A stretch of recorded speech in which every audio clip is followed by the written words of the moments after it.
Hello, everybody, and welcome to episode 255 of the PanelCast. I'm your host, AJ. With me this week, as usual, is the man of many podcasts, Mr. Richard Duran. How you doing, Richard? Doing good. As stated before, this is the 255th episode of the PanelCast. And as you can see, I've changed the background up a little bit, a.k.a. decided not to move to my recording station, and I'm sitting at my desk instead because I'm too lazy. Well, sometimes there's that. Yeah. So now you guys get to see the almost full Monty of my office. We are still working on that. We don't want to see the full Monty. Huh? So we don't want to see the full Monty. Oh, you want to see the full Monty. Of course, you've probably already seen the full Monty, but still. We are still working on our Forbidden Layers podcast. Don't worry, that's coming soon. More information on that when it comes available. Until then, today we're going to be talking about pay-per-view event, PLE event. Well, actually, no, it's a pay-per-view because it's a straight pay-per-view. People had to pay for it in order to watch it. So it was a pay-per-view last night of AEW's Revolution. I don't know about Richard, but I do know about Richard. Richard and I are very tired today because we had to stay up to the wee hours in the morning in order to watch the show. But yeah, so it happened yesterday, AEW's pay-per-view in Los Angeles of all things. And yeah, there was a lot going on, and we need to talk about it very badly. So I'll throw it over to Richard and let you take over as you are the expert here. Well, I mean, we started off with the 0 hour, and I believe we had 2 matches on the 0 hour. 3. 3? Well, I mean, 2 and a quarter if you want to consider that last match to be a match. I basically failed to watch the 0 hour matches. It was on in the background while I was working on other things because, as you said, I have a billion podcasts that I'm working on. So I was prepping stuff to get ready for another podcast. So I did not watch all of the 0 hour matches. I did see the one that was the last one, which had what was it? I don't know, the Costco guy and Orange Cassidy and Big Boom AJ, the Rizzler, and Big Justice, who are apparently signed wrestlers with AEW. They're under contract and part of the AEW roster. And Big Boom AJ will be going for some sort of title at some point. But they had a match where they teamed with Orange Cassidy against MXM and Johnny TV. And Johnny TV. Yeah. You know what? One thing that I enjoy MXM. I think they're funny. I think they're I like their charisma. I like the way they come off and everything, and just kind of the way they play on the whole male bottle thing, which comes from WWE. Because they're from WWE. Well, they're from all over. I mean, but the last place they came from was WWE. Right. The one thing that really kind of I just think that they miss on with the characters is they don't really go into exactly how big Mace is. Mace is enormous. They talk about it on the show about how he's former football player, linebacker. Yeah, he's like 6'5", 6'7", and he's like he's at least 6'7". Like he's a big dude. Because I remember there was when he was in the WWE, there's a point where he was doing something, and he got F5 on a broadcast table by Brock Lesnar, and he towered over Brock. Right. Like he's a big dude. He's not as wide as Brock, stocky dude too. Like if you look at his legs, they're like tree trunks. Yeah. He's huge. And both of those guys can really work. And I wish they would just lay into how well they wrestle. I get it. They're more character driven wrestlers, but both of those guys are really good wrestlers. And I really like to see a lot more of that from them. I agree. But that's neither here nor there. I It have an was, issue. I have a problem with them because I love them and I want to see them win. yeah, And instead of being like that high quality jobber that we had talked about previously, where their job is just to make everybody look good and put them over. I want to see them win. I'd actually like to see a pay per view where all the heels win titles. Where it just becomes a heel pay per view. yeah. I think. Well, I mean, they're starting to kind of form out, like we had talked about earlier, trying to form out a actual legitimate tag team division. So we'll see what ends up happening there. Um, so I know that was the last match. I know there was one that had Adam Cole, Danny Garcia, and was it Roderick Strong? Well, the beginning of the 0 Hour was Lee Johnson and Blake Christian versus Commander and Hologram. Okay, Um, okay, yeah, yeah. I did catch part of that. and Another like there's so much talent in that ring right there. Young, talented guys that need really should get, and I'm glad they're at least on the 0 hour. But like I know they do a lot in Ring of Honor.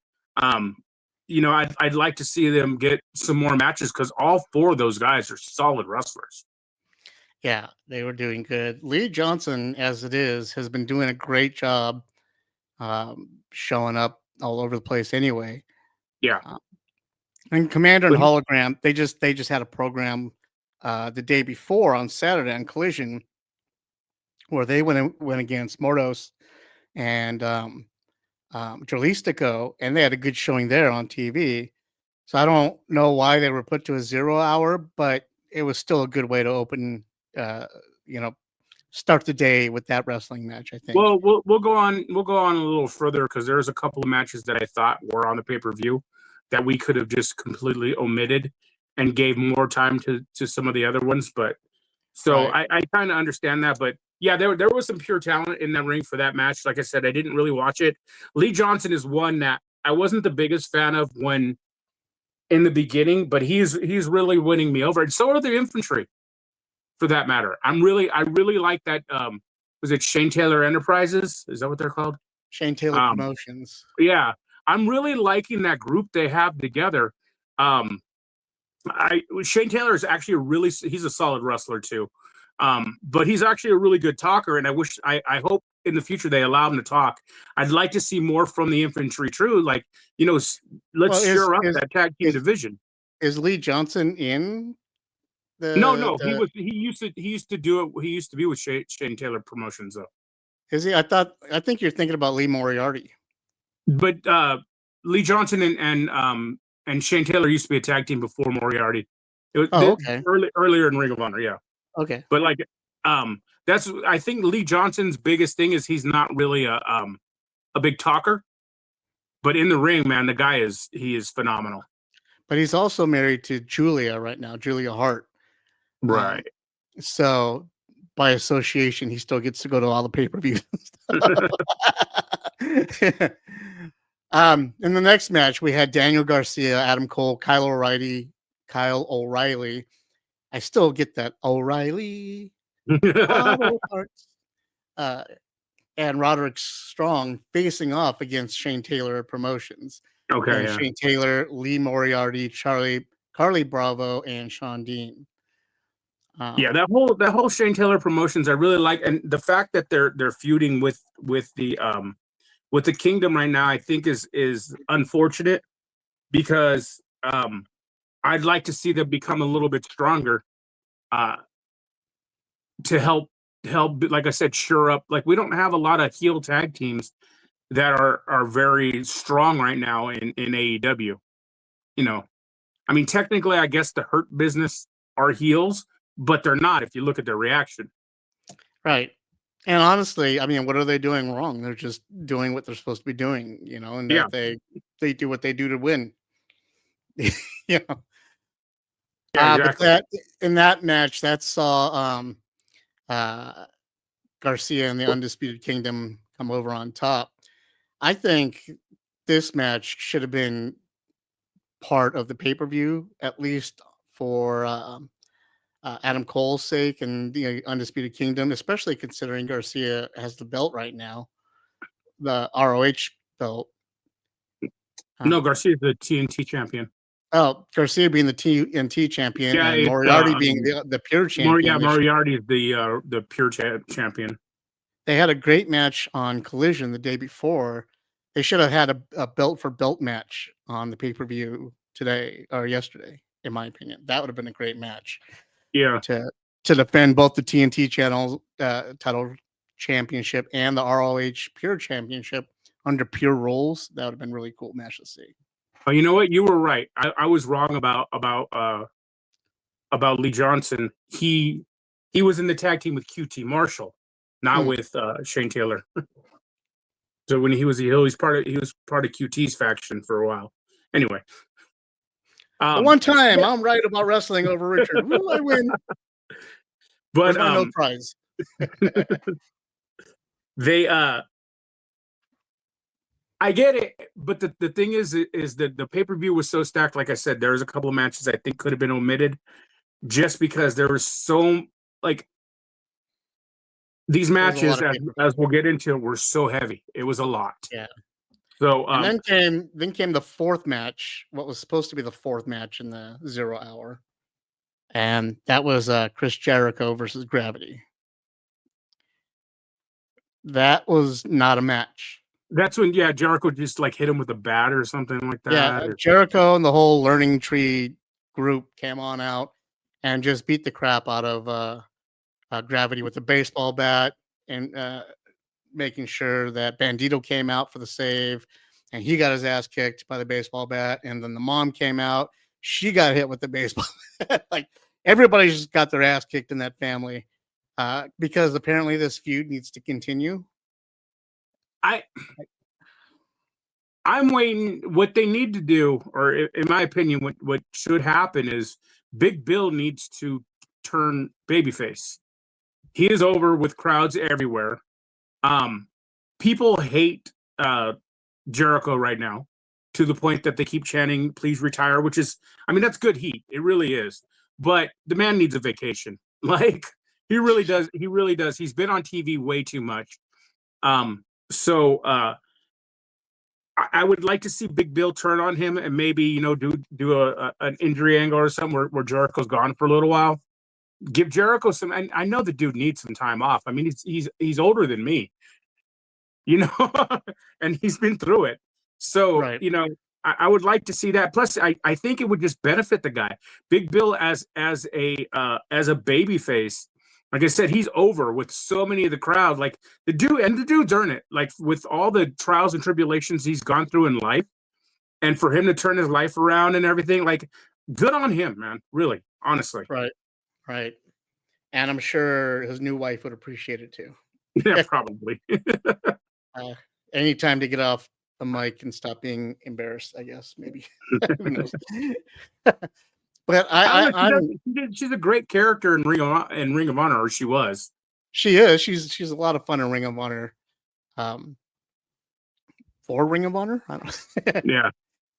This match, I don't know. And it didn't need to happen. Match. It could have happened. It could have happened on Dynamite. It could have happened on Collision. It could have happened anywhere. It could have happened between matches on the pay-per-view. Like this didn't have to take center stage. You know what I mean? It didn't need to be that way. And honestly, like I said, for me, this feud needs to just stop. It's Bandito and Jericho, yeah. And then the last thing we saw on the 0 hour, I guess there was 5 matches, man. Orange Cassidy, Big Boom, AJ, Mark Briscoe versus MXN and Johnny TV. We already discussed that. Big Boom and all them winning over. They're using the Costco guys to the best of, like when they every time they appear, because they have such a huge social media following and stuff like that, they get so many eyes on their products. So I understand why they're doing it. And Big Boom AJ being a veteran, somebody that actually has worked and trained, I get that too.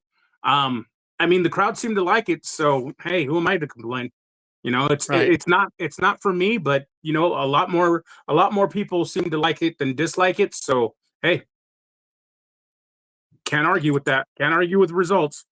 And this match had to have been one of the most crowd involved matches. Yeah. And for that they did a good job. I have to admit, like they had the whole crowd involved.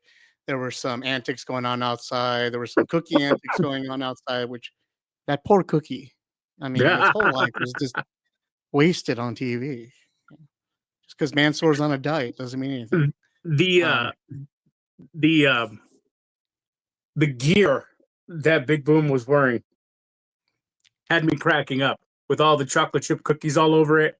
Like Yeah, that was, I mean, that's entertainment. So I mean, I get it. It's but it's what wrestling is. It's a variety show. And that's for a lot of people that are into the whole, whatever those guys do on what is it, YouTube or TikTok or whatever they're on. So and like I said, the crowd was up and cheering for it. So you know, and they were in LA the day before. Because everything's been going on in California right now. That's where AEW is touring up and down between right. San Diego, Sacramento, San Francisco, and LA, and everywhere in between. So Big Boom, AJ, and all them, they were out, and they're getting just as big as of a line as everybody else is, as far as signings and whatnot, merchandise and all that stuff going as well. So who knows, man? This is working out for everybody involved, so it's a good collaboration. And from my understanding, sometimes they put on parking lot demos at Costco and stuff. So hey, at the end of the day, it's getting more people involved in wrestling. So Yeah, that's that. It's more eyes on the product. You can't really. can't go Like I wrong said, I with can't that. argue with it. So Right now, if they would only watch our product. that would be great. So after that started the actual pay-per-view on Amazon Prime for $50. Yeah, it's Richard, available. if we still had the shop, I think this would have been worth the $50. You know what? I have no. We'll get into grading and thing and everything, but I've seen a lot of negativity on the internet about this card or about this pay-per-view, and I don't get it. I thought it was excellent. I thought it buttoned up a lot of feuds and But he brought their like A game, as far as I you saw. can see the evolution, how AEW is starting to evolve, and you're starting to get a little bit more storyline driven, and you can see the direction that certain things are going in, which we'll get into right now. The Right. first match, though, man, Well, MJF and Hangman. not even with the first match. Let's start off with the fact that once the pay-per-view began, there was not an empty seat in the house. Yeah, So they filled up LA. Now I'm not saying it whether it's AEW promotion itself or the stars or what have you, or whether or not LA is a wrestling town. That's regardless of the situation. The fact of the matter is they sold the place out, well, what which they're doing at is least they're for a they're pay-per-view is a good way to come back from the smaller stadiums. well, And maybe that it little is a bad smaller taste of stadium. having empty seats. It is a smaller. They're smart by they're doing the. I won't call them small venues, but they're not doing like they didn't do this at Staples Center or whatever they call it now. This is at a smaller venue. Crypto.com, the LA Forum is a bit small. It's a medium venue, but Right. like it's perfect. It's the size the venue AEW needs to be in right now. I think it looked good. There wasn't an empty seat in the house. People were up on their feet. It was lit well. It made the product look really good. And the amount of random celebrities that you saw just around the ring, not wanting attention, but enjoying the show and really Yeah, getting into it, really helped amplify the pay-per-view itself. I mean, whether or not they were asked to give a little more or not, didn't right. seem regardless. Like they just seemed like they were having fun. And I think that Yeah, just and added I to the mean, there's show. a lot of those people that are known to be wrestling fans. Like So plants it and was whatnot, but yeah. yeah. And in So fact, we saw the 0 hour opening with an Oscar nominated. Didn't he win an Oscar?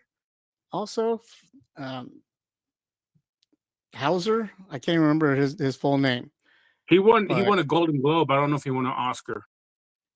I can't but so, remember so for that actor that. was there You're again. you know what he may have got best supporting actor for um that Clint Eastwood film. Yeah, that's what I Um, thought.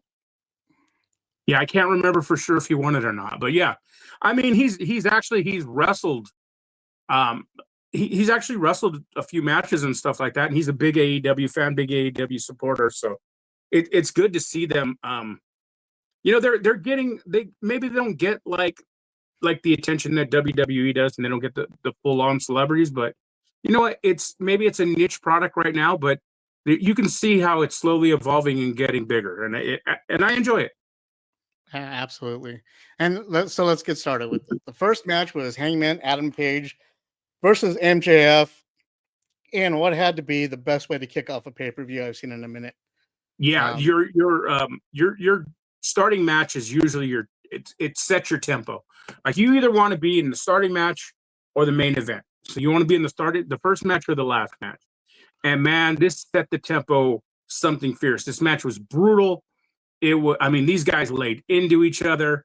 You had MJF do a lot of character work, a lot of healing, and you just had we don't mean Hangman. like first aid healing. Yeah. I mean like bad guy. And then you had Hangman just be just angry and silent, and that's everything I see. I think he needs to be, and just really pissed off and just pushed to the limits, and they beat the crap out of each other, and it was an awesome match.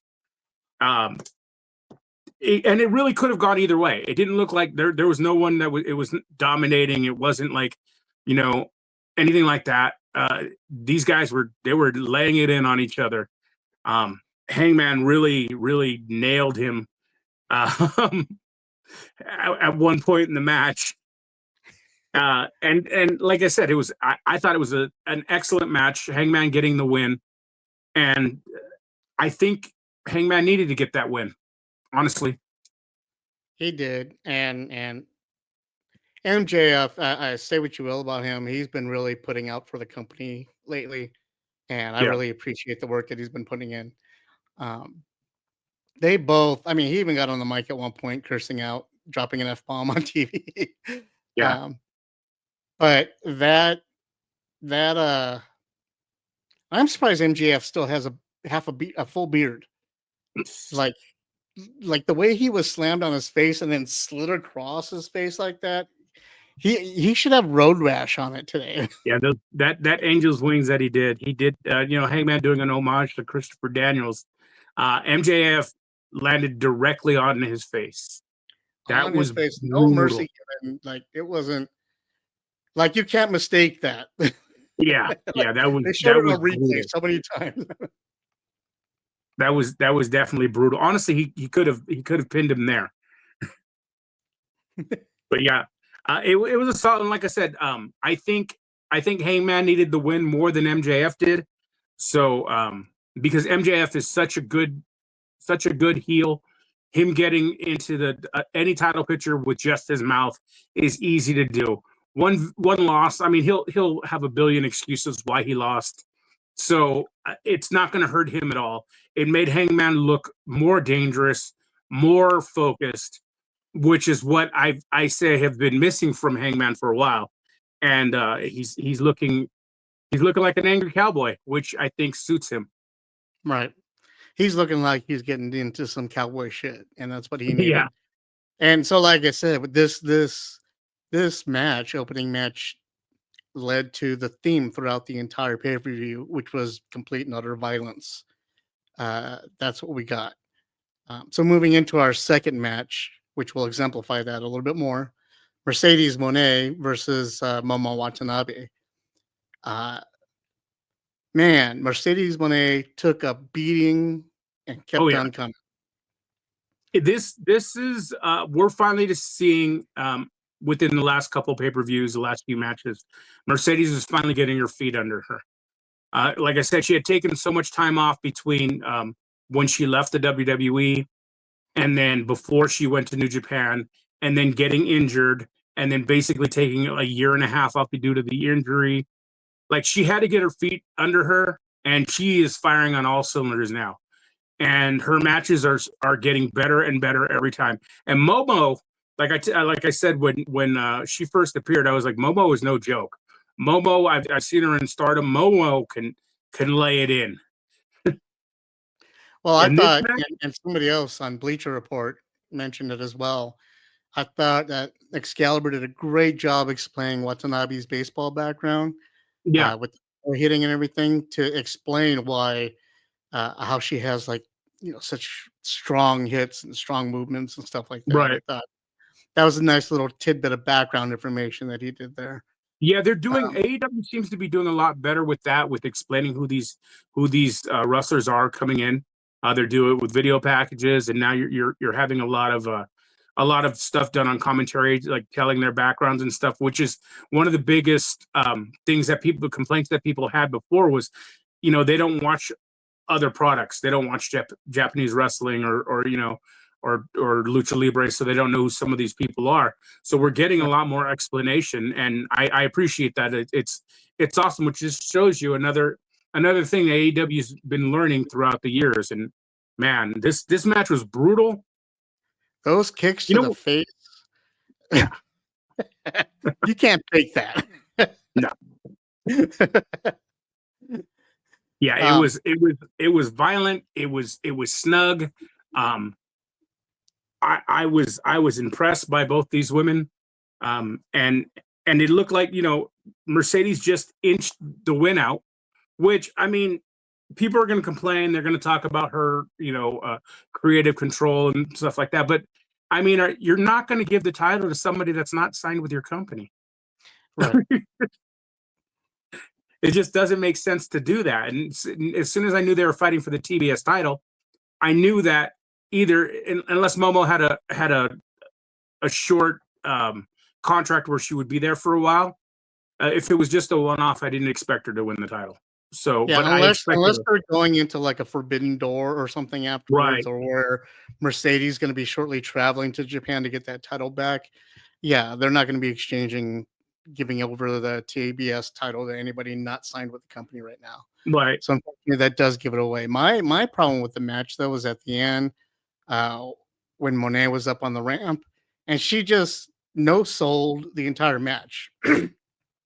In that she was up there showing off her belts and blah blah blah, doing her little dance and everything, but didn't act like the match was had any type of wear and tear on her whatsoever. And that kind of bothered me. I would have liked to have seen her up there, maybe exhausted, maybe a little tired, sore, something, like show me that Momo did some damage to you and that you worked your That's ass off that's really here. kind of always been Mercedes' stick, though. I know, Even when she could it's hardly kind of stand, like bugs me. it's always been her stick. I mean, that doesn't bother me. But I mean, everybody has their own opinions. So, but Uh, it was a brutal match. yeah. It was like I said, it's good because like seeing Mercedes finally get her feet under her in AEW, for all the people that have really complained about her work. Like you're seeing she's finding her rhythm. It's And this is it's a different company, it's a different style, it's a different ring. Everything's different. It takes a while to adapt, and it looks like she's coming into her own now. I believe this was a celebration of just a little over a year with her in the company, Yeah, uh, with this pay-per-view as well. So, uh, showing off once again that this is where she wants to be and where she belongs. She did a good job with that in this match. yeah. Um, moving on to one of the matches that I've been waiting for a long time to see, dying to see again. Swerve Strickland versus Ricochet. Richard. I didn't want to see this match. I've hated this feud from the beginning. I am just not. I'm not a Ricochet fan. I never have been. The guy's talented. Don't get me wrong. He's just not my style. This match changed my mind. This match, he slowed down. He was brutal in this match. Like he wasn't just pinballing all over themselves. His hits were connecting. Like it wasn't just like him bouncing off this, him bouncing. Like he was nailing Swerve. Swerve was nailing him. It was, he finally, once again, another person that's finally getting his feet under him for AEW, something that Swerve had to go through. Swerve had a very similar style when he first came over, and then became the monster that he is today. And it made me take a second look at Ricochet, and I foresee big things coming from this guy in the future if he can slow it down a bit and just like, man, there was some anger behind some of those blows. I'm surprised. I'm actually looking it up because I wanted to make sure I wasn't misquoting anything. But Killshot and King Puma never had a match. No, I thought they would have in Lucha Underground or Prince no, Puma. but they used to. They used to. They had I a mean, match in feuded Revolver and they had a match in MLW, but they didn't have a yeah, match in Lucha they Underground. feuded in MLW for a while, and they feuded in I think Pro Wrestling Guerrilla. Um, But once again, this is both when they were both so young and they were pinballing all over the place. Which, I mean, I don't mind that style, but it doesn't look. It doesn't. It doesn't really come to, like, it's not something that calls to me. Like, I've seen some of Ricochet's amazing stuff, some of the stuff he did in WWE against Logan Paul.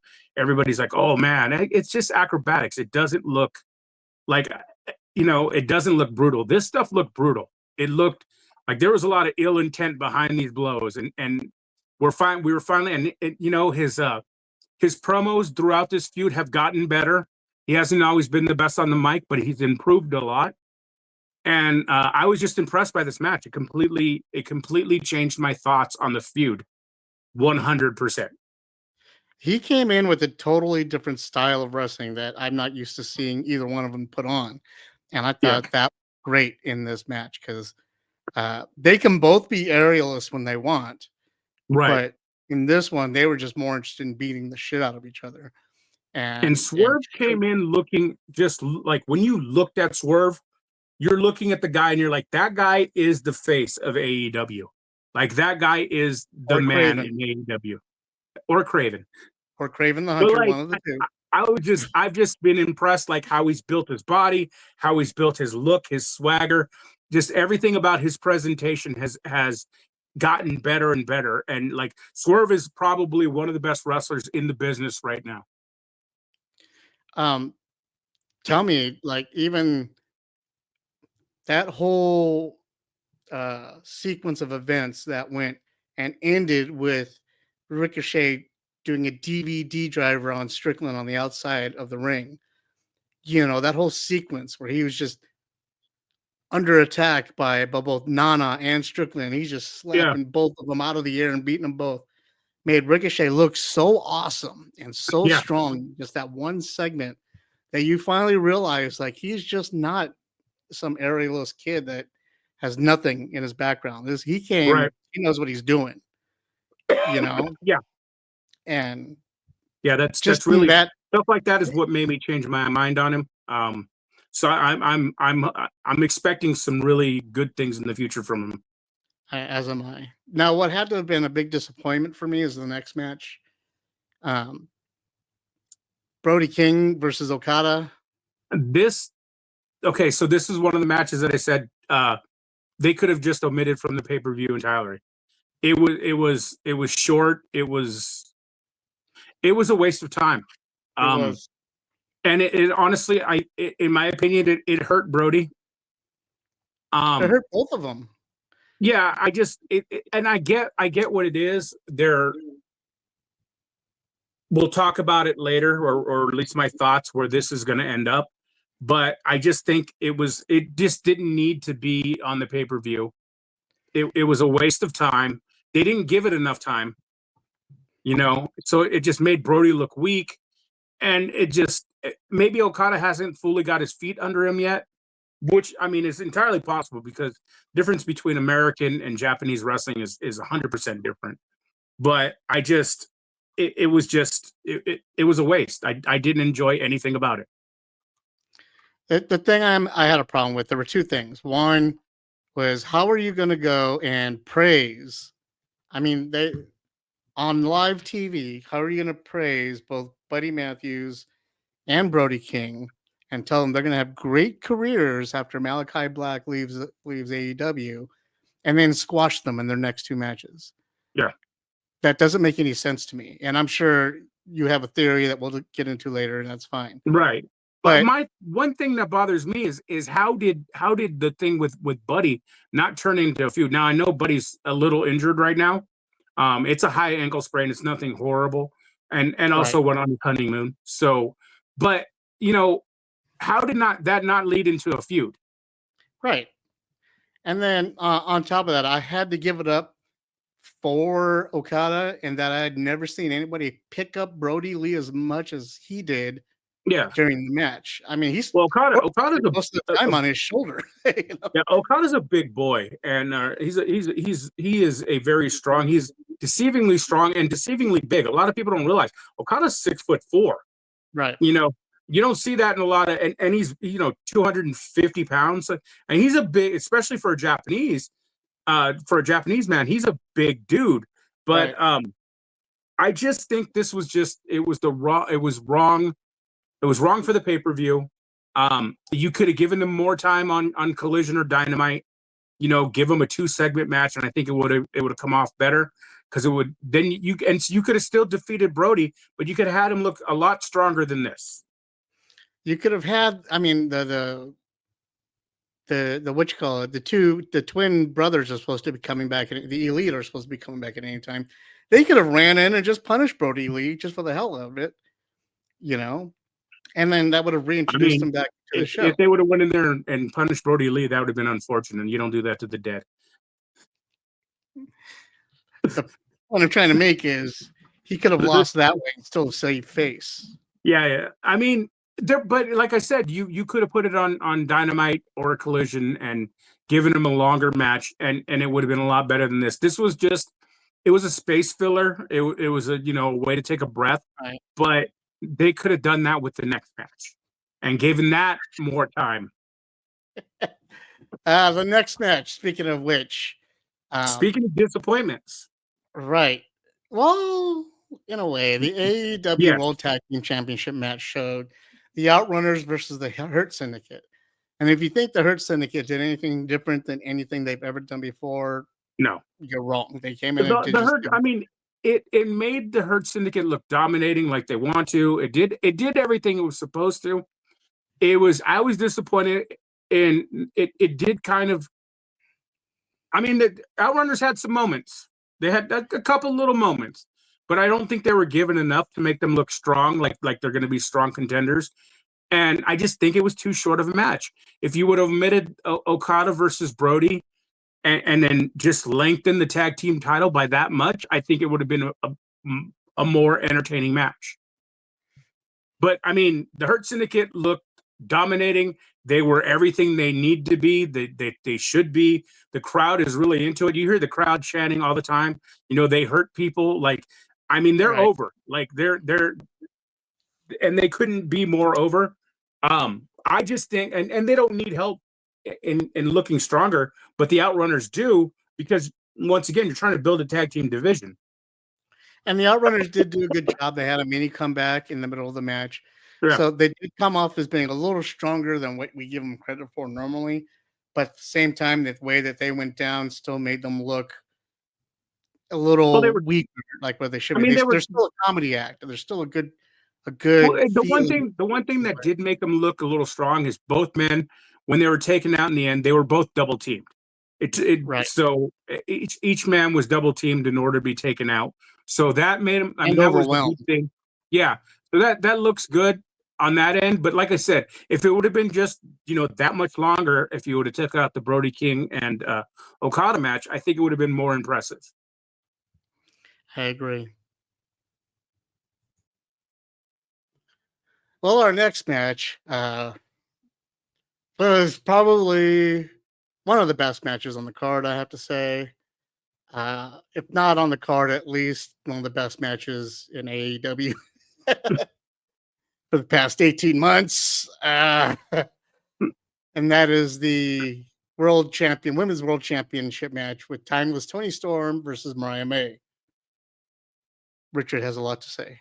We've been using the word brutal throughout this review. And I don't think we've done that word justice until we get to this point. Well, those were just teaser words to lead the This match. match took violence to a whole different level. These girls really just beat the ever dog crap out of each other. Like, from the beginning. I mean, it was just Tony, both of them were bleeding, just gushing, bleeding buckets.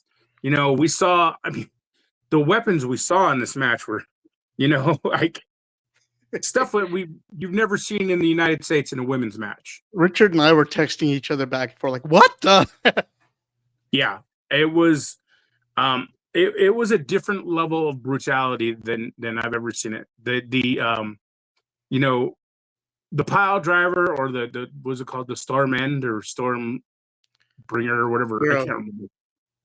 Storm Zero. When Mariah May did that to Toni Storm on the stairs again, I was like, okay, well, this is going to be a short match. No, that was pretty darn early in the match. And Toni came up gushing blood. And I mean, once they started getting into the weapons, it was just, I mean, they went with the old ECW Tempeh death match, which is the double-sided tape in broken glass. To see two women do that is impressive. And the match, on top of just the over-the-top violence, the match did tell a story. And a fucked up story on top of it. Yeah, it did. It did tell a good story. It told a great story, and it buttoned up this long feud. And it was, I mean, I was left kind of speechless after the match. I've actually watched that match twice now. I've been impressed. I've always been impressed by Toni Storm and how good Toni is. And the levels that she's willing to go. And I have said from the beginning that Mariah May is brutal. She does some really, like, she did some really, really violent matches in Japan. And I thought we hadn't seen it, but man, we've seen it lately. And for the story that, like I said, not only was it pure brutality in the ring, but it did tell a story. And it did finish up that feud, and it was everything it needed to be and more. It was it should win an Oscar for best stunt performance ever. First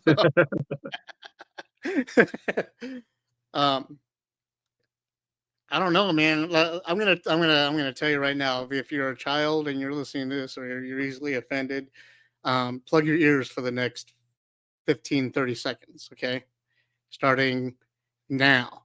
They took a bottle, and Mariah May took a bottle and punched Toni Storm in the cooch with it, and broke the bottle in her snatch.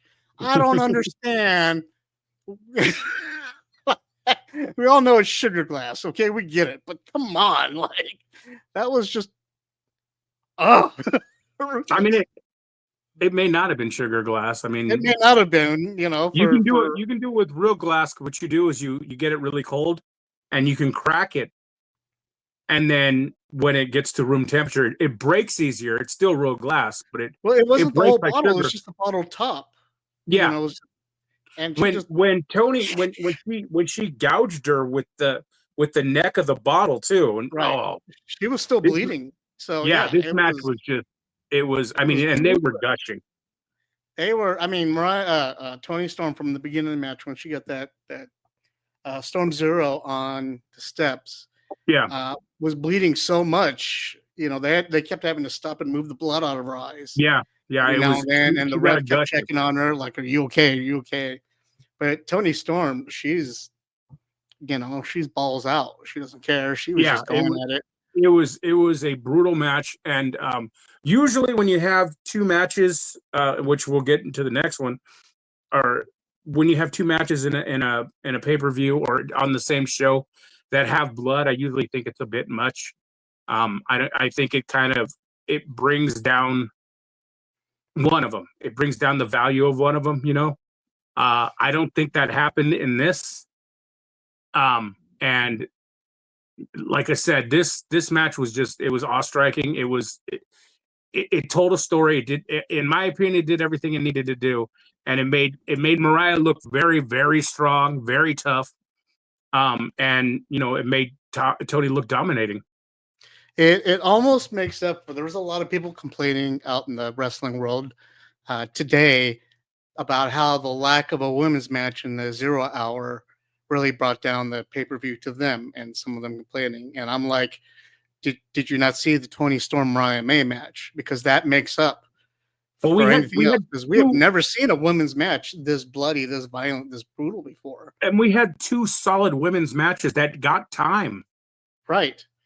And this being the most predominant and the best story told in AEW in a very long time, and a lot of wrestling for a very long time. This story carried on for 18 months, and each match was like a chess piece being moved till you get to that final. This is the one. This is one of the ones. One of the storylines that I think that AEW needs to focus on, something like that, because it was a build to a crescendo. It wasn't just violence for the sake of violence, which we get a lot in AEW. It wasn't. It was. It built to this point. Even to like the literal Hollywood ending where Mariah May showed up to the Queen of the Ring opening night and attacked Tony Storm, on the red carpet. So again, beautiful, masterful storytelling done by both of these girls, and my hat's off. It was great. Yeah, it was amazing. Moving on to a match, another impressive match, in my opinion. Tony Storm won, by the way, if we didn't mention that. The audience won, by the way. Women's wrestling, in my opinion, won in that match. But yes, Tony Storm. AEW Intercontinental Championship, Kenny Omega versus Konosuke Takeshita, the rubber match, so to speak, in a way. International. What did I say? Intercontinental. It's the same thing. I know I've been waiting for a long time to see this match again. Yeah. Excuse me. Yeah, we got I think it was a perfect opponent for Kenny, for where he is at right now in his return to wrestling, his getting back once again, getting his feet under him in the ring again after being off for, what was it, a year and a half, I believe it was, almost 2 years. And these two know each other so well, have known each other for years. It was once again, it was that teacher versus student story where, Takeshita had was it 2 wins over Kenny, and in 1 week. Yeah, all in the same week, and it was done very well. It was a solid match. And I think Tony's God damn it, I think Kenny's starting to get his feet under. I think Kenny's You're still hung up on that last match, aren't you? I am. I think Kenny's starting to get his feet under him and return to the form that we're used to. This didn't hurt Takeshita at all. And I think they needed to get that title off of him so he can pursue something better. And I think this leads way into something that, or at least I have hopes that this leads into another storyline that I think could benefit the company a lot. So there's been rumors and people have been saying for a while that they're going to combine the continental and international championships. I would love to see them do that, because now you're going to have Okada and Omega feuding. and I would love to see that turn into like a best of 7. Hmm. I think that would only, number one, you're eliminating one of the titles, which needs to be done. You need to streamline those titles. You're once again you're giving Kenny an opponent that he knows very well, that can help him, get more and more comfortable in the ring, get his timing right and everything after having such a long time off. And I think it would help Okada a ton. And the potential for where this feud could take AEW is amazing.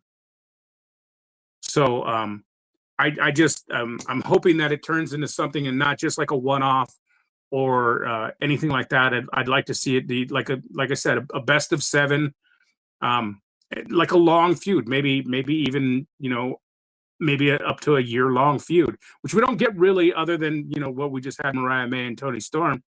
We don't get feuds that long, even if it's only 6 months. That still will benefit the company with a long feud that tells. I mean, there's plenty of story and plenty of history between those two. But the thing is with the Mariah May and Tony Storm storyline is that they had a lot of injuries going on in between there, which helped extend that time. Right. And my fear is that, Omega already has the 2 years off. If they go into another best of 7, it could lead to more injuries, more time off. You're not going to get them. You're not going to get them wrestling every single week. Neither one of them does it. Obviously not. But even if it's just pay-per-view wrestling or tag team matches, they always try to mix it up so that one way or another they face each other for like 3 seconds in a match somewhere. Whatever that is, I just hope it's something that'll make it to where either one of them don't get injured, and we can see a long-lasting feud between them. I think the potential's there. We'll see if that's the direction that AEW goes. I'm just hoping it is, because I think that would bring a lot more positive attention to the company, and it will help grow the audience too, especially if you're showing with their relationship they have with New Japan. Maybe they can show some of the history that these two have had. So the potential is there, and like I said, this match, even though we've completely deviated from the match, this match made Takeshita look strong. I mean, he looks amazing. He's obviously the future of AEW. He's going to be one of their top stars. I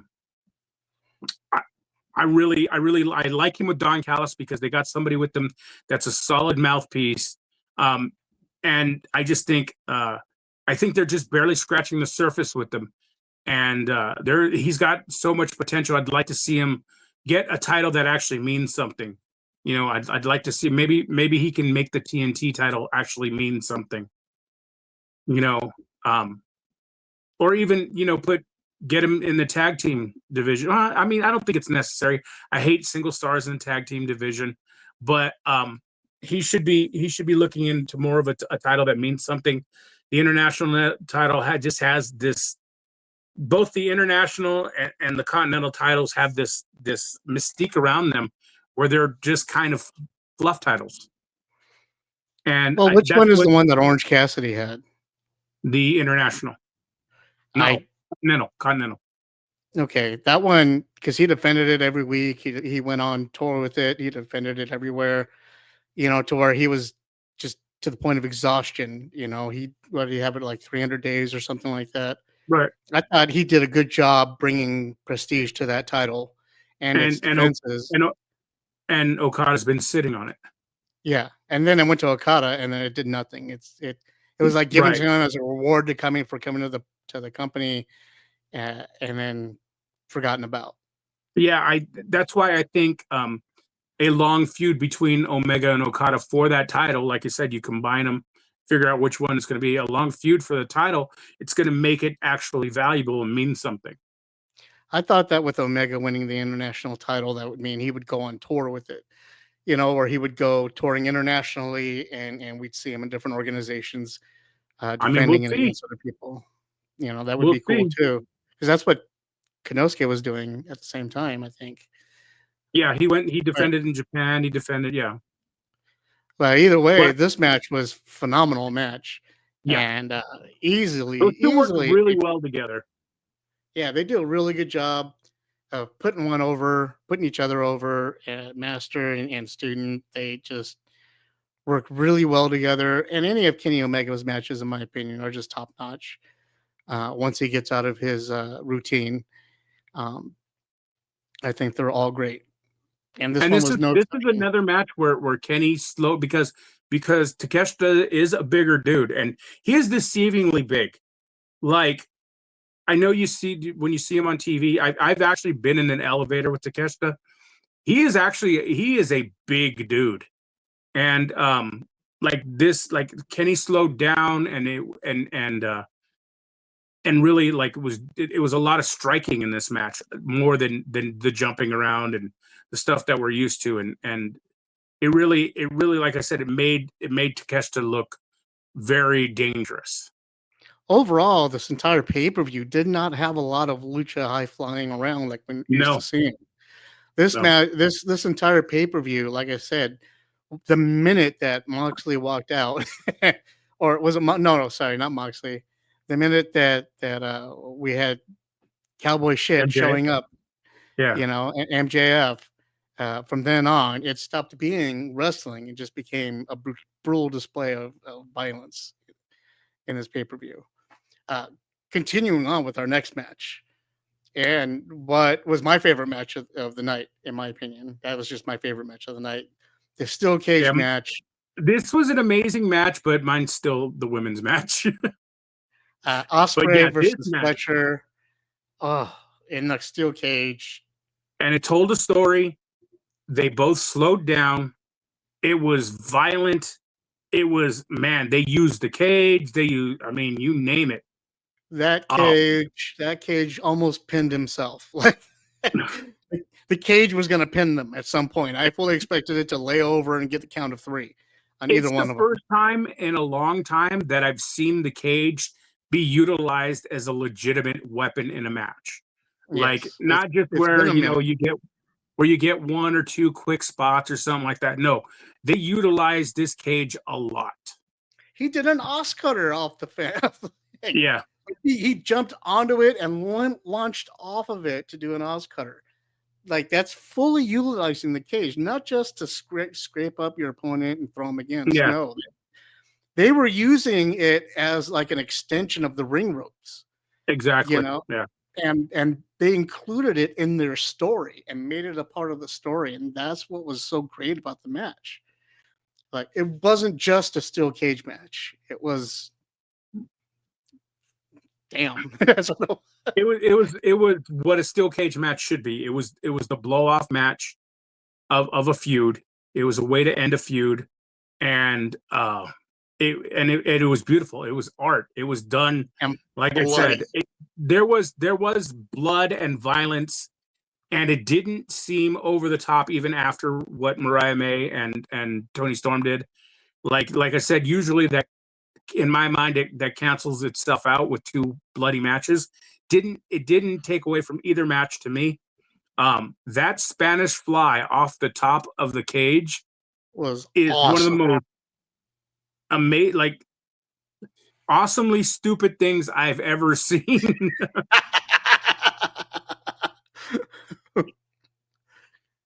That But done is so well.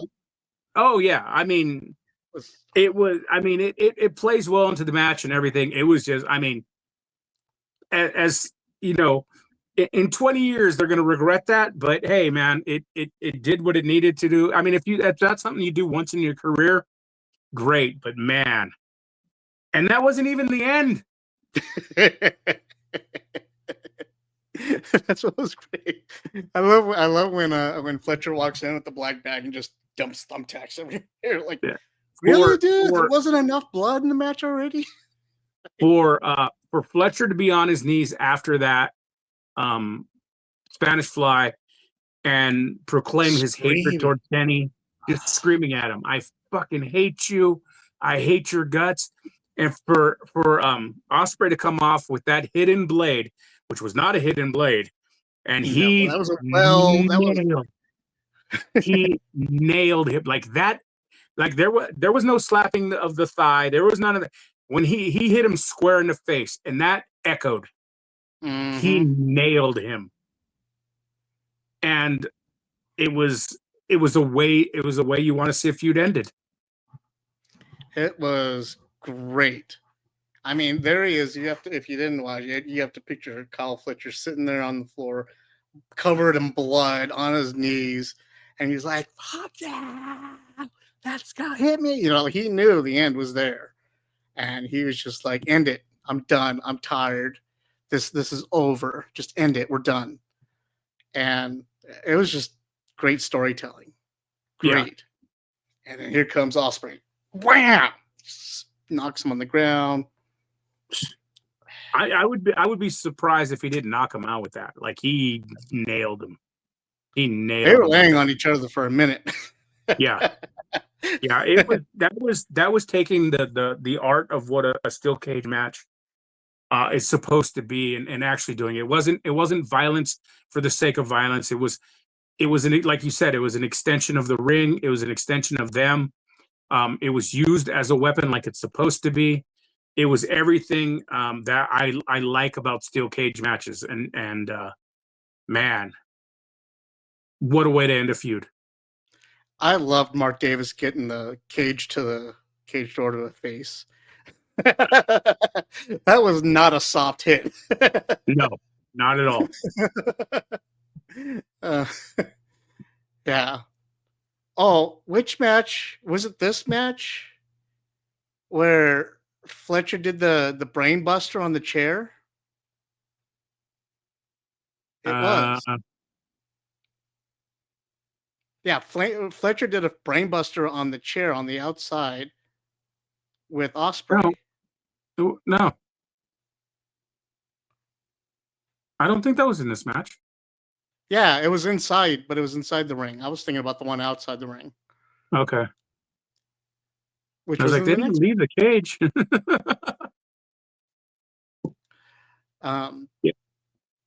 Yeah, so that was my favorite match of the night. Second being the Mariah May match, but yeah, I take the women's match not by much. Like it's really 1A, you know, yeah. 1 and 1A, you know, it's just it's right there. I had more invested in the Mariah May and Toni Storm feud because I just, once again, I'm not, as much as I enjoy Will Ospreay, I'm not the biggest Will Ospreay fan. For the same reason I'm not the biggest Ricochet fan. It's just not my style of wrestling. It's not something I enjoy their matches. There's plenty of matches that they've done that I do enjoy, but when they're in there with the opponents that they're usually in, it's not my thing because normally it's both people flying around and it's too much to me. When he slows down and becomes grounded, it's amazing. So like this match was everything, and Kyle Fletcher, that kid, another one. That him and Takeshi, these guys are the future. They're the future of professional wrestling. Absolutely, these guys are going to be superstars. And that just leaves room for people like the ones in the following match to be able to retire comfortably in a nice home. Wearing weird colored hats. The final match has been hated online by everybody. And the ending, in my opinion, I agree with online. I think the ending is sloppy as hell, but it was perfect. It was John Moxley versus Adam Copley and the AEW World Championship match. Go ahead, Richard. Once again, this is two guys that know each other really well. They had a solid match. I wouldn't call it, overly. I mean, it was brutal, but I wouldn't call it like over the top or anything like that. They were taking it to each other. It was a good, solid World Championship match. We saw Copeland about to get the pin on Moxley. Referee gets pulled out, and then you had Christian Cage show up, sign his contract that he had won, making this a triple threat, which was something that I had predicted was probably going to happen. I thought either they would make it a triple threat, or Copeland would win, and Christian would cash in. Yeah. Right. I knew somehow Christian would get involved. For this to go the way it did, where you know, Moxley ends up with Bulldog choke, defeats Christian, it doesn't hurt Copeland at all. Still keeps him looking strong and everything. And like so many people are still pissed off because they don't like the Death Rider storyline and everybody, and it is a failure of a storyline. But the reason I think it was perfect is because it's setting up what I think needed to happen. Something I said on our last podcast was I want to see a long storyline between Christian and Adam Copeland. I think because of this, we're going to get that. And this also leads way to Moxley versus Strickland, for Strickland to win the world championship. And like I said at the beginning, when he came out, Strickland is the face of AEW. And the way the pay-per-view ended with Swerve attacking Moxley at the end, we're going to get a no nonsense, just it's gonna be a hell of a feud between those two, and we're gonna get Swerve with the title. We're gonna get it off Moxley. Moxley's gonna take much needed. So that guy needs a vacation. He really does. He is. People can hate on him. They can do whatever, but he is time and time again. He has put it on the line for that company. Oh yeah. And someone gets injured, Moxley has always come forward, and I'm sure he's tired. And you know he needs some time off. Let the guy go, decompress, and give Swerve a nice long run with the world title. And you know I think it's exactly what it needed to be.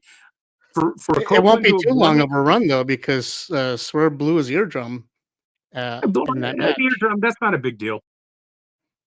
You can work with a blown eardrum. Trust me, it's really not. It's not that big of a deal. I mean, Cody's working with a blown eardrum right now. Yeah, Travis Scott. Yeah, exactly. at least Swerve got his done by Ricochet and not Travis, not a rapper. Who's now talking crap to other wrestlers about doing it to them too. Yeah, well, but I think, like I said, a lot of people were really upset with Moxley keeping the title. But if you would have put it on Copeland, then we're going to have Copeland versus Christian as your first feud for the world title. And we need. I mean, neither Copeland or Christian need those titles. They're older. You know, give it to the younger guys. Swerve is perfect. He's primed. He's ready. And you have people like Fletcher and Takeshita that are ready to start feuding with these guys, younger guys, be feuding for the world title. If you're going to give Copeland a title, give him the TNT title. I think this is exactly what it needs to be to set up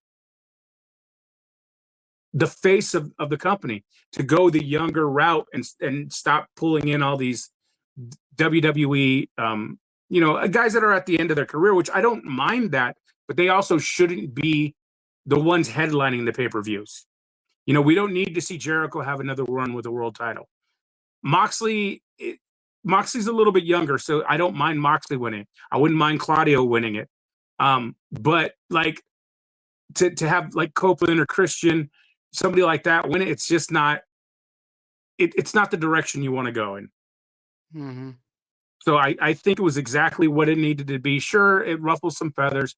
Sure, I mean, you know, it would have been great to see Copeland win it, but it doesn't need to happen. He doesn't need that title.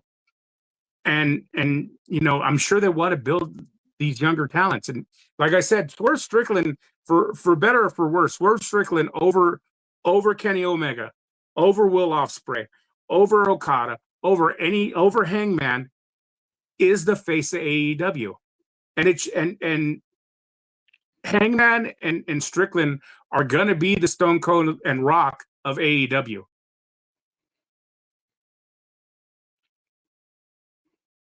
Their feud, you're going to be able to come back to that feud time and time again.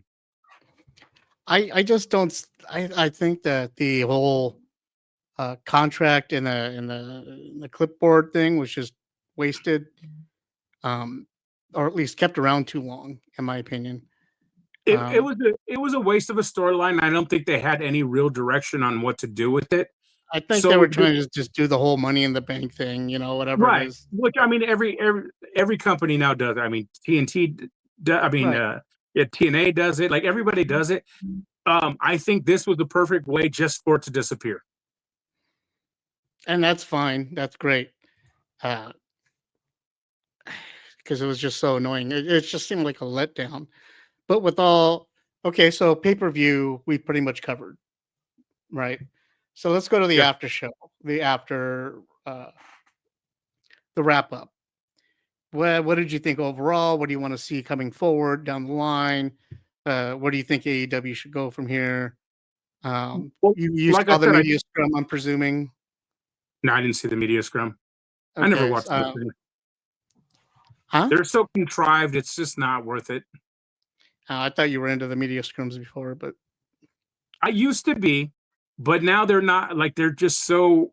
Ever since staged. that one happened, yeah. Ever since that one happened with Punk, Yeah, everybody is like, even the WWE. Everybody really streamlines them. Like since Cody and Jay showed up that one drunk, they really streamline the way they do them now.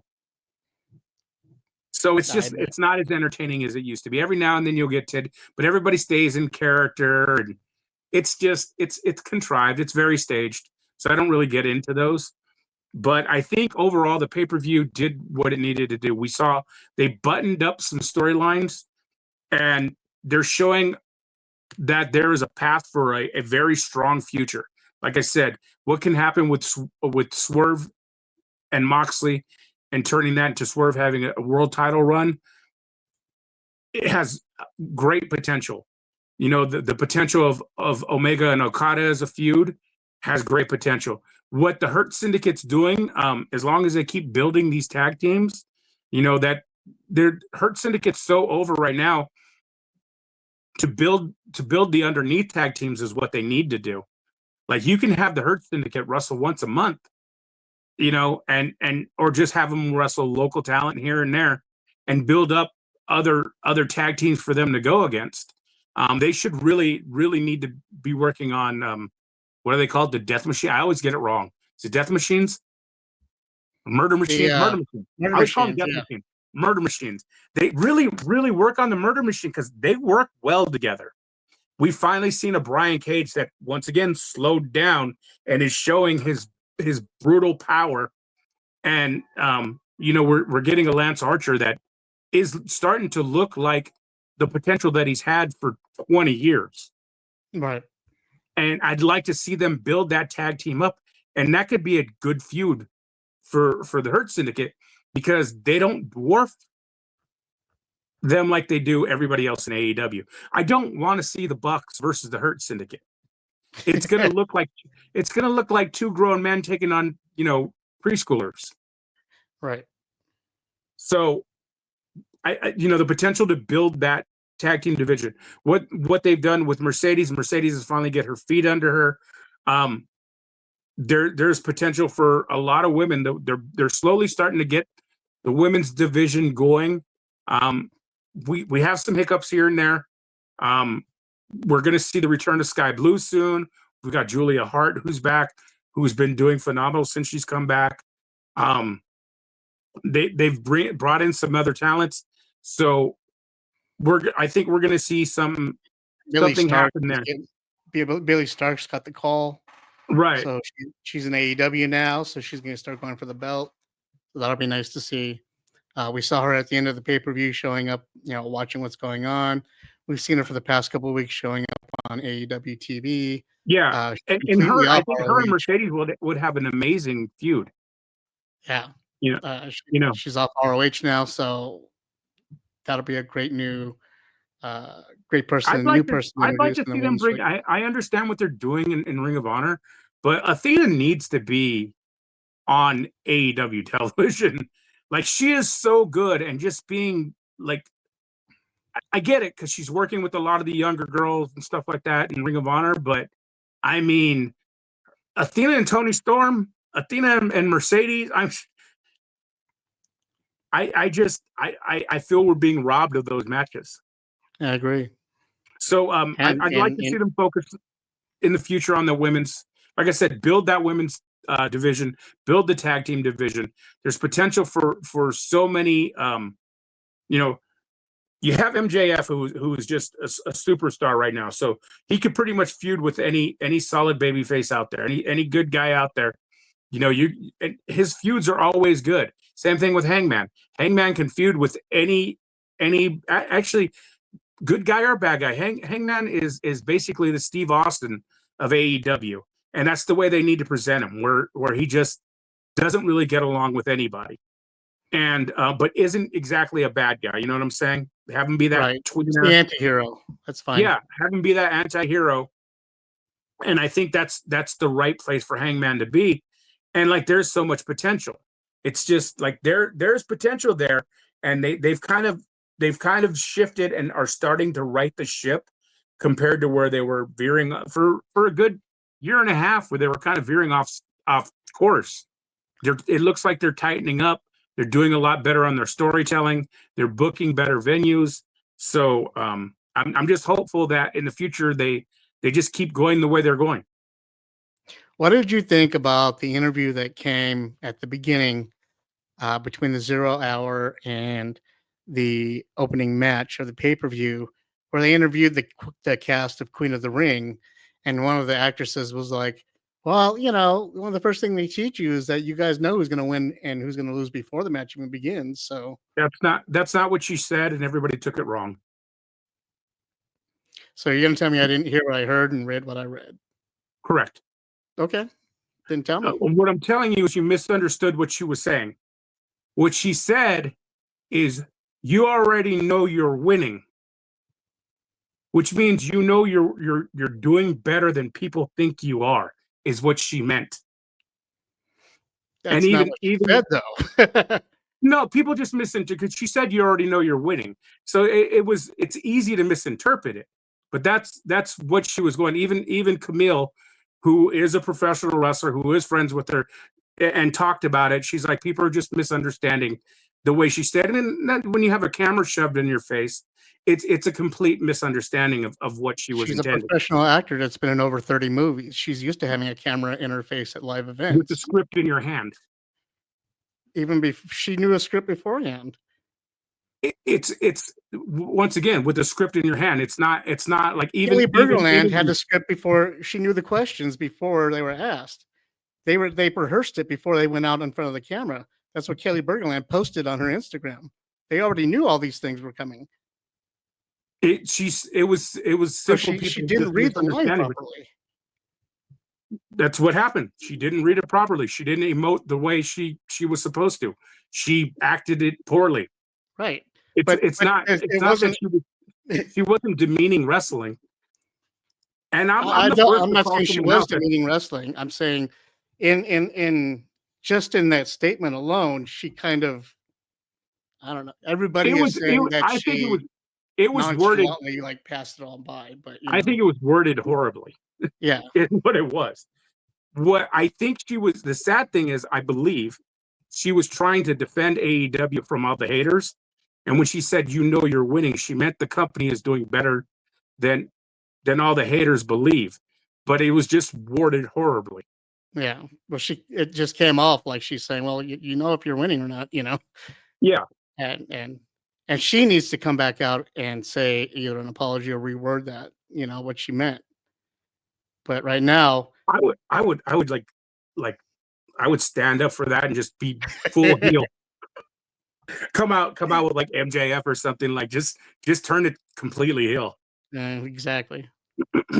And speaking of which, how bad did they drop the ball with Camille? Like, this movie is going to be pretty big around the rest, and she's under contract and just sitting at home. Yeah, I thought she was injured. No. That's why, like, yeah, they just don't use her. And she's said many times on interviews and stuff like that. But I mean, I don't know if they just personality clashes, whatever. Sometimes that happens. I get it. But Tony's changed his opinion on releasing people from their contracts recently. And he's even stated in an interview, like, honestly, then just cut her from her contract. Quit paying her. They already let 9 people go, including Layla Hirsch, Miro, Malachi Yeah. Black, like just let the others go. Well, And that was not re-signing people. They let Ricky Starks out of his contract a year early. They Ray let Phoenix, they just let the Ray go. Phoenix out of his contract like almost a year early. So like I think he's changed his opinion. And even if they go to WWE and sign, like honestly, that's the opinion he should have. Like if you want to leave, leave. Like what use are you if you're not If happy here?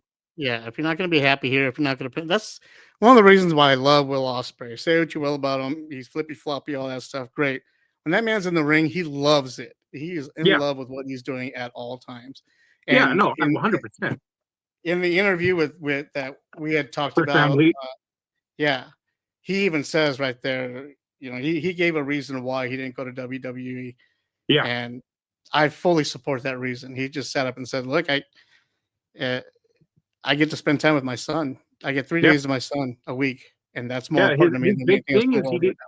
he didn't want to move. And you know Right. what? Good for him. More Like, power to him. He's yeah. the kind of guy right then and there at that point in time in his career where he can make that choice. Yep. I think that's awesome. Good. Yeah, Uh, he earned that. Good for him. and I hope it's just a shame that more superstars aren't in that don't have those same options. Well, Uh, yeah, it's unfortunate that a lot of people have to um, you know, give up a lot. And it's a lot better now than it used to be. People have a chance to be with their family. WWE and AEW both give time off. You're not on the road 300 days a year and stuff like that like it used to be. right. Um, so that is good, and the potential to make money is way better than it used to be, especially when you're able to make it from outside sources too. Um, so that evolution of the business is great, and everything from movie roles and you know a lot of them. Like I'd like to see where on maybe with what WWE is doing with the new show that they're doing. What is it? It's Evolve, right? Is that what it's called? Or Yeah. Buy or whatever it is. I know No, they it's bought Evolve. It's the one where they go to Evolve. the indie wrestlers and they grade them and Yeah, then see if they're good enough for NXT or what have you. yeah, they're starting that new Tubi show. Yeah. Um, so that what that's doing is I'd like to see on that show or something like that where they're teaching people how to brand themselves too. So you Mhm. can bring your own brand into wrestling. Now, maybe once you go to the WWE, you're gonna have to change your name or whatever. They do that. Sometimes they don't. If you have a big enough name, they're not gonna do it. But um, Yeah, Ricky Saints. yeah. Well, Because there's another Starks. We already know. Yeah. yeah. What do you think about them not wanting to renew Shinsuke's contract? I think it's a good idea. I agree. He's been I think he's just been kind of sitting there flapping in the in a wind. cage for the longest time, not knowing what to do. I want to say, as much as I would love to see him in AEW or TNA, he needs to go back to Japan. He needs to go home. Yeah, he needs to be set free in Japan for a few years, maybe make some some appearances here and there, but he needs to. I mean, he just needs to be set free. He's had shackles on him on his style for so long. He can go. I don't know what because when he left New Japan, he didn't have the best relationship. But I mean, I'm sure he can go to Noah because that's where he had Mhm. wrestled recently in Japan, and maybe help that company. Maybe And MLW, he can go to yeah. NWA, I just or I think he something. needs to get out of the U.S. for a while. He does. Yeah, I think you're right. But he needs to go home. He needs to take a break. He needs to find his passion again. Because I feel like he's wrestling right now. First off, Shinsuke, you go back 10 years ago, and Shinsuke was a common name you heard everywhere. Yeah, Nowadays, like I barely hear about him. I And mean, that's a shame yeah. because And the he's phenomenal. sad thing is the same thing's happening to Oscar. To who? Oscar? Oscar, yeah. Yeah, same thing. Now, granted, a Oscar's gonna lot of kill hers you. is Was like a tattoo I thought about getting for a long time. Yeah, a lot of it is she's had quite a few injuries, and then she had some that stalking issue too recently. But even then, like she was part of a tag team. They just kind of like she was slowly being Oscar moved was down one the of those card. that came in and filled in the empty spots. When a Yeah, lot of the younger up and coming talents would get injured or get hurt, Oscar would come in to the rescue, and take which is in that spot. crazy because if you remember Oscar in NXT, she was the undefeated champion. She never lost in NXT. For like what, 2 years? No, she never lost. She lost the last one. That's how she got out. No, she gave up her No, title. She never lost in NXT. see, that's right. It carried over to WWE for like a couple months, and Yep, who exactly. Her first who loss took it was, I away? believe, to Charlotte. So yeah, Figures. yeah. Well, I mean, but still, like she had such an amazing run, and then over the last couple of years, it's just, and I know, like I said, injuries and stuff have gotten in the way, but yeah, it's sad to Injuries and see. age, but yeah. Plus, she had a baby, didn't she? I don't think so. I know they're also talking about tonight. What's her name's going to make a heel turn on her when she comes back? Becky. Um, well, what do you I don't think know. about uh, Cedric Alexander or Sonya Deville showing up on AEW I or so I AOP? don't I don't see Cedric showing up. Strictly for the fact of his wife and all the stuff she said about Tony Khan, calling him a racist, everything like that. When if you're not familiar, his wife is Big Swole, and when Hmm. she left AEW, the, Oh, that's right. the She left a big stink behind her. Yeah. yeah, it was really really bad, the stuff she was saying. Um, and I'm not thinking because like Tony Khan wouldn't hire him.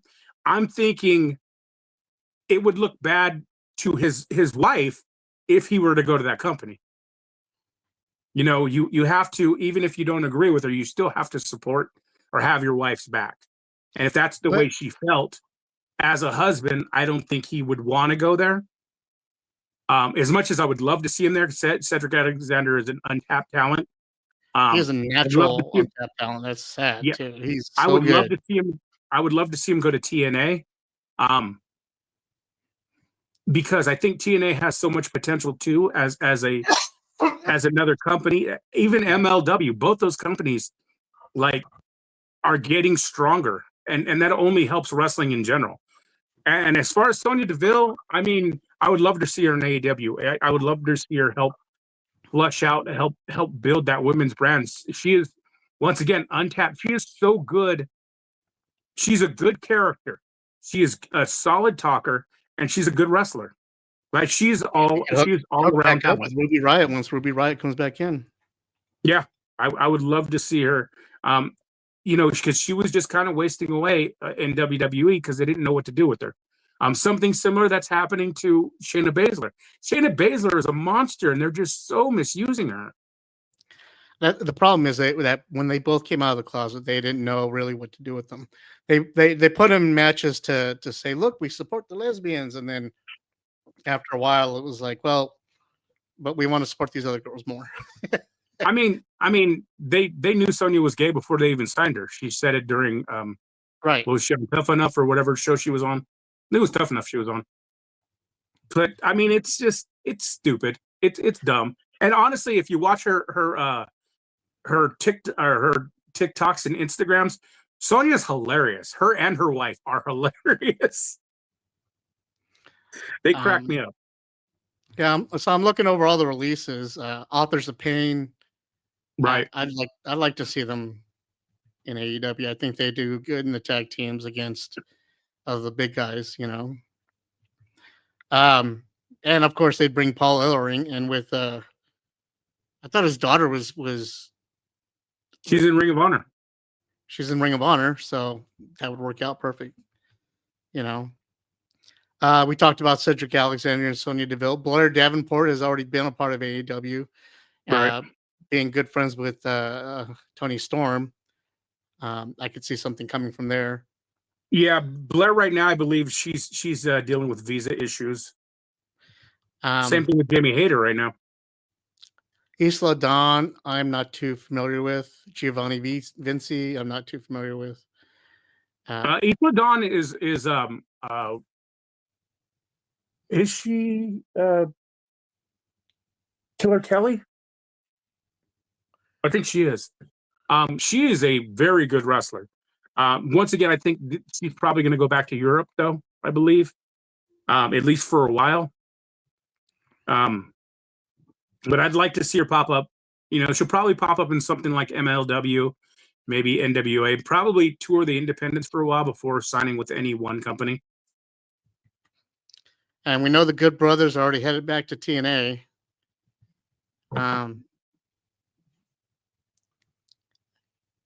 And Baron Corbin, Tegan Knox, and we saw Elektra Lopez was backstage at AEW last night. Tegan Knox, I don't know what her future is. She has had 2 major ACL injuries. She's actually kind of injury prone, so I don't really see any big companies signing her.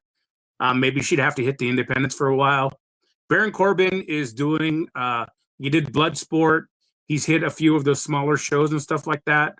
I don't. I don't believe he actually wants to sign with any single promotion. He's stated that he's looking into some other things.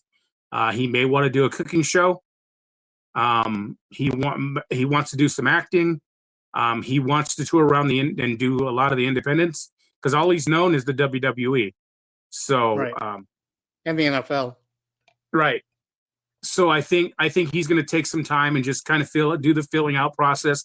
I think if he signs anywhere, he's going to sign a short contract, kind of like Nick Nemeth has done, or or do similar to what Matt Riddle's doing, where he's just kind of going around and I think Matt Riddle's with MLW right now, but it was a short contract. There, isn't he? Yeah, it's like a short contract. So I think he's going to do that and just kind of get a feel for the scene out there. But that guy's got a lot of potential too. But he is older, so we'll see. And he's always said he's been good with his money. He doesn't need to do this. If you watch any of his social media stuff, the guy's a phenomenal cook. For him to do like some kind of a cooking show, I think would be really cool, especially if it's linked to wrestling or something like that. I think that would be really interesting. So that'd be cool to see a wrestling cooking show, to see what they cook, you know. And even just not just wrestling, but he could bring in like other sports people and stuff like that. Like it would be cool to bring in compare stuff. Yeah. Yeah. Then do maybe like a cooking / interview segment. I think that would be really cool. Show cheat days and stuff like that. Yeah. Didn't they already do that though? A table for 2, table for 3. I mean, that's just guys sitting around at a restaurant eating, telling stories. I mean, same thing if we're at a barbecue. I mean, with more alcohol, obviously. Well, I think that's about it for today's episode at 1 hour and 33 minutes of us rambling about wrestling once more again. But wrestling's the one thing that gets us rambling. I will admit that this week's podcast, the pay-per-view that we watched last night, was probably one of the better pay-per-views that I've seen in a while. Yeah. I was really amped up afterwards. I was excited during every match, with the exception of a few. And I was really surprised at the lack of run-ins that we didn't get, because normally the pay-per-views are where we get a lot of run-ins, right? A lot of side characters come in. We did see Jay White running in at one point. We did see who else ran in with you saw that little kid run in during 0 Hour. Yeah, we saw Big Justice running in, or the Rizzler, whichever one of those kids they are. But overall, other than that, it was just a bloody, which is what I think it needs to be. Like, bringing in run-ins like that, especially when it's overly done, is just, it's poor booking. It's cheap heat. It's so doing it. I like I said, I think they've turned the corner. They're righting the ship. They're going the way they need to, at least in my opinion. I found it to be one of their best pay-per-views they've had in a very long time. Not I that their totally agree. pay-per-views haven't been good, but this is just, it was solid all around, with two Yeah, their exceptions. pay-per-views are like hit or miss as far as like matches in them.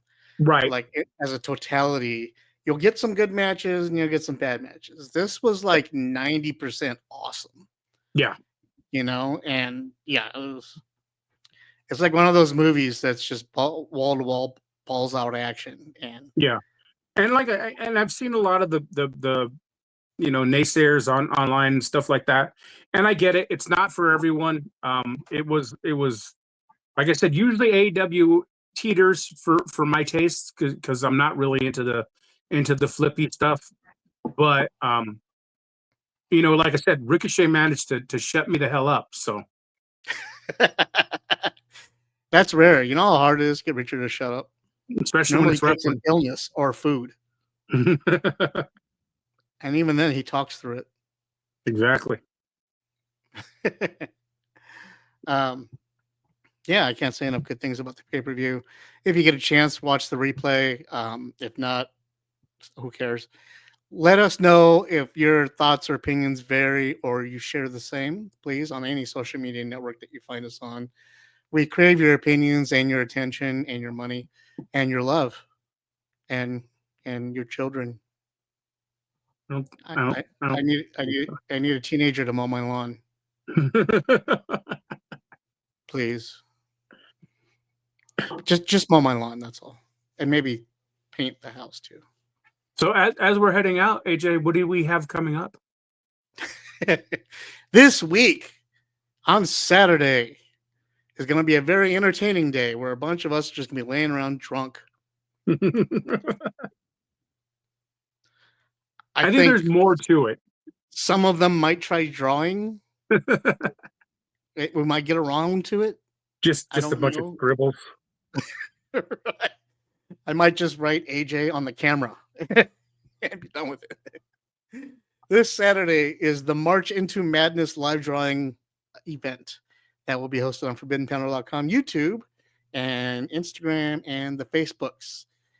We be broadcasting in those locations between the hours of 1 and 4 p.m. Pacific Standard Time, where we'll be sharing our most random St. Patrick's Day stories with one another while drawing